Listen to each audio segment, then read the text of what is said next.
More updates on just how much Manchester United rate JJ Gabriel. Big chance for Kobbie Mainoo. Bruno could be out of tomorrow's game with a knock. Ruben Amorim was trying not to reveal who was injured, but apparently it's Bruno Fernandes. United are looking and scouting a Wonderkid midfielder over in Greece. And apparently Manchester United have just made a £25 million bid for the midfielder to try and beat Real Madrid for the player. We will talk about that. Could it be made up news to try and get a bid out of Real Madrid that Greek sources have put out there? Yes. Could we be making an offer for the young midfielder? We are looking at a lot of midfielders, a lot of opportunity midfielders in January, and then in the summer we go for the Elliot Anderson. Be interesting to see. Zirkzee now set to stay in the January window. Some updates on Benjamin Sesko's injury, and we've got a transfer update on Conor Gallagher. So hello, and welcome back to Alice Talks Football, and welcome back to your 10-minute roundup, where I'm going to round up all the latest Manchester United news into the next 10 minutes for you guys, so you're up to date on all the news. Let's start with the JJ Gabriel story.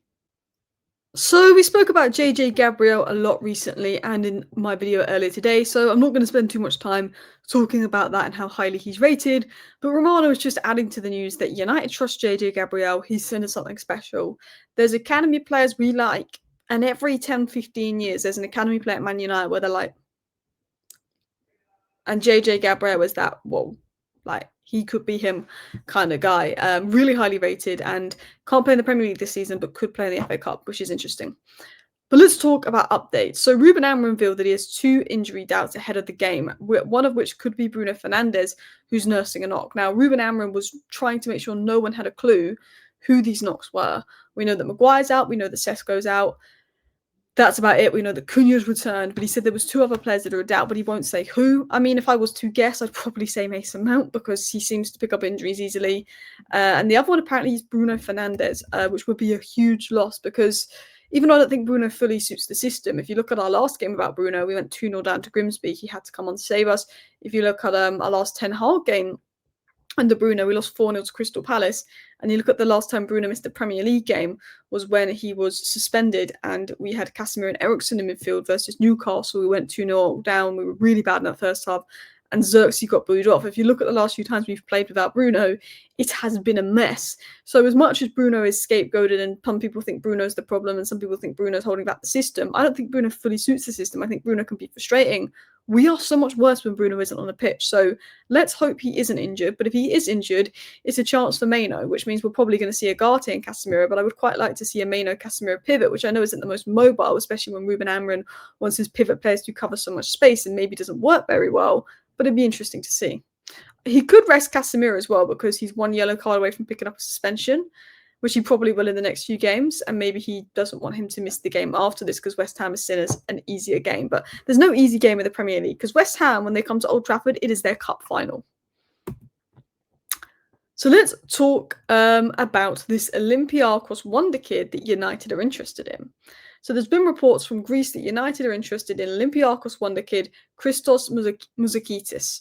There's no official offer yet, and many top clubs have him on their radar. So that was said this morning. It was then said later today by a British source in the Mail that United scouts were there last week to watch 18-year-old Olympiacos midfielder and Golden Boy winner Christos Mouzakitis against Real Madrid. So he's obviously been playing well in the UCL. I've not watched him much other than 2 UCL games, being Real Madrid and Arsenal. But he looks like a decent player from the very minimal minutes I've seen of him. But I'm not an expert on him. But this was the interesting thing coming in. Now, this came in recently. Manchester United have offered around £25 million, which is 28 million euros, for Christos Mouzakitis. And Real Madrid a little higher. Those 2 are currently the strongest offer. But Olympiacos want close to 40 million euros, which is £34 million, if someone wants to buy him in January, if they can meet that price tag. Have United made a bid? I don't know. This is the only source saying this. It either means we're going to get a top English source confirm this in the next 24 hours that we have made a bid, or it's like a media spin.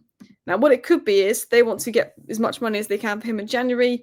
Let's say Man United and Real Madrid have made offers because we're the kind of clubs that would maybe make big money offers to get as much money out of someone that is going to buy him in January as possible. Let's say Barcelona want him in January. They could then make up that Man United have bid at this amount to try and get more out of Barcelona. I don't know if we bid 25 million for the midfielder. I know we have money in January. I know we want to bring in midfielders, and it won't be about bringing in our main midfielder in January. That is in the summer, but it will be about bringing in opportunity midfielders in January, and this could be an opportunity midfield signing. My only question is, have we made a bid, and have Real Madrid made a bid a little bit higher than us, or I can't speak today, or are they putting out that we've made a bid to try and get a higher bid to get more money for him? I know we are going to go for midfielders if there's a good opportunity available, but I think we want experienced midfielders, not young players. Now let's talk about the player and why he's so highly rated. So he won the Golden Boy Web Award with over 1 million votes, beating the likes of Arda Güler, Joe Bellingham, and Kenan Yildiz as the top future midfielder. Now I don't know a lot about him, so going off Twitter threads, he's a centre mid. He could play DM, could play attacking midfield, but he is a number 8. He's a deep-lying playmaker that's known for his spatial awareness, tempo control, dribbling, versatility, technique, vision, and passing range. Being compared to number 8s that are good on the ball like Luka Modric, Andres Iniesta, and Thiago Alcantara. Obviously, comparisons highlight certain attributes. It doesn't mean he plays like that player. He's a high IQ midfielder and star boy, only 18, with composure, good vision, progressive passing, and reading of the game. Very highly rated for what he does on the ball, very technically good. So it'll be interesting to see if there's much truth to the story, if we have made a bid. I'm open to us bringing in someone like him or Keith Smith for the future. I want 2 ready-made midfielders in the summer, but I'm happy to bring in a young one for the future. But then you could say we have Sesko Kone, we have Rosico, we have Maino. Should we just bring in the Elliot Andersons and the Balabas, the midfielders that we want? You can argue that. Now let's talk about Joshua Zirkzee. It's been said by Alex Crook and Angelina Kelly that Joshua Zirkzee is likely to stay at United even beyond January. I always said I thought that Zirkzee was more likely to leave than Maino, but I actually feel that Maino is now more likely to leave than Zirkzee. I think, Conor Gallagher's the most likely January deal that would happen. Maybe Maino would go out the other way because he's young. I don't know, because Zirkzee has more competition. He has Sesko and Cunha, so he's third-choice striker. He has Mount and Cunha, so he's third-choice left 10. And he has Ahmad and Buma, so he's third-choice right 10, whereas Maino was just second behind Bruno. But being second behind Bruno is like really being fifth choice, I guess. But Zirkzee started 2 games in a row. There is AFCON. He could start more games. There is a feeling that Zirkzee is going to get some minutes and more likely stay. But I think it depends. I think Zirkzee and Maino will stay if we're not bringing anyone in January or if there's some injuries. I think Maino could go to Napoli, but I think that might depend on if we can get Conor Gallagher on loan. I don't know if they'd let Maino go without bringing in someone like Gallagher. Sesko. Manchester United is aiming to be back. Benjamin Sesko is aiming to be back in contention for Manchester United for the Bournemouth match December 15th, so just under 2 weeks, as he continues to make steady progress in his recovery. Sesko isn't expected to be out for long. He's expected to be out in a couple of weeks. I don't think he'll start right away, but he's expected to miss 2 more games, really, maybe 3. He should be back soon. His injury isn't seen as serious. Now, you might be wondering why I was talking about Conor Gallagher earlier. I don't want Conor Gallagher. I would rather us get Elliot Anderson or Baleba, but we probably can't get them in January. Maybe we need Conor Gallagher for depth in January. I'm open to Conor Gallagher on a loan deal, but not permanent. I wouldn't want to spend any money on Gallagher. I'm open to him on loan to the end of the season. And it has been said if we do January business, it's probably most likely to be Conor Gallagher. If United decide to pursue a player in January, the most likely option will be Conor Gallagher. Atleti want a permanent deal, but United want a loan. Now, this doesn't surprise me that Alex Crook and Angelina Kelly have put this out. If you watched my video earlier today, I said I think was it like my live stream yesterday? I said if I think we're going to sign someone, it will be Conor Gallagher. I said I can't really see much happening in January unless it's Conor Gallagher on loan or someone young. As much as I'd like Elliot Anderson, I can't see happening in January. As much as I'd like Semenyo, can't see happening in January. Can't see us getting Mark Gay.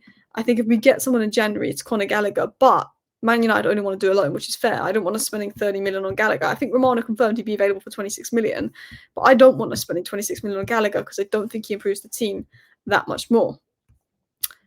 Anyway, listen, people, thank you so much for watching today's video. Feel free to hit that like button on the way out if you haven't already and enjoyed the video. See you next time, and bye.